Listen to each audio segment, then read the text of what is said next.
એણે જવાબ આપ્યો કે હું તો જોબ ઉપર છું, માટે આવી શકું એમ નહીં, આપ રિક્ષામાં આવતા રહો.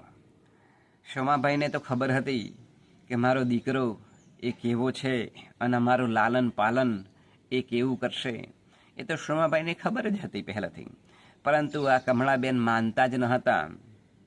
એટલે પછી એ આવ્યા ખરા, પરંતુ રિક્ષાની અંદર બેસી અને પોતે એ પોતાના દીકરાને ત્યાં પહોંચે છે. તો ત્યાં આગળ બહારથી એ ડોરબેલ હોય એ બેલ વગાડે છે. તો અંદરથી કામવાળી આવે છે અને અંદર એક ડાઘિયો કૂતરો પાળેલો હોય છે. એ ડાઘિયો કૂતરો પણ એ ભસતો હોય છે. કામવાળી બેને દરવાજો ખોલ્યો એટલે આ દિગ્વિજયનો એક નાનો પુત્ર હતો 3 વર્ષનો. એનું નામ હતું સ્વીટુ. આ જે સ્વીટુ હતું એ પોતે એ દાદા દાદીને ગળે વળગી પડ્યું અને ખૂબ કૂદકા મારવા લાગ્યો. ખૂબ આનંદિત થઈ ગયો કે આજે મારા ઘરે મારા દાદા ને દાદી આવ્યા છે. એટલે સ્વીટુ ખૂબ ખુશ થતો હતો. પરંતુ જે પેલો ડાઘિયો કૂતરો હતો એ ભસ્યા કરતો હતો. એટલે પેલે કામવાળી બેને એ કૂતરાને ખાવાનું આપ્યું એટલે કૂતરો એ ખાઈને શાંતિથી બેસી ગયો. હવે આ દિગ્વિજય અને ડિમ્પલ આ બંને સાંજના સમયે રાત્રિ 8 વાગે ઘરે આવ્યા. તેમણે પોતાના પિતાશ્રીને ખબર અંતર પૂછ્યા અને પછી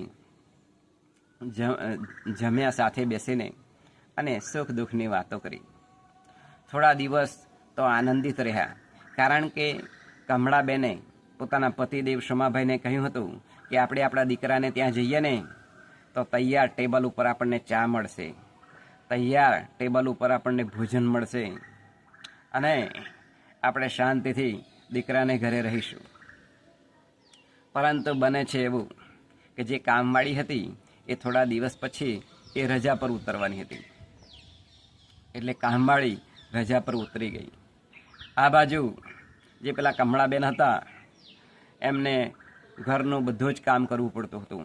કચરા પોતા કરવાના, વાસણ ઉટકવાના, કપડાં ધોવાના, આવું બધું કામ એ પેલા કમળાબેનને કરવું પડતું હતું.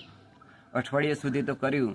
પછી કમળાબેનને કંટાળો આવ્યો કે હું તો બહુ આશા લઈને મારા દીકરાને ઘેર આવી હતી કે હું શાંતિથી ત્યાં આગળ રહીશ, કારણ કે હવે નિવૃત્તિના દિવસો છે એટલે અમારી પુત્રવધુ અમારી સારી સેવા કરશે, અમને ટેબલ ઉપર ચા આપશે, ભોજન આપશે,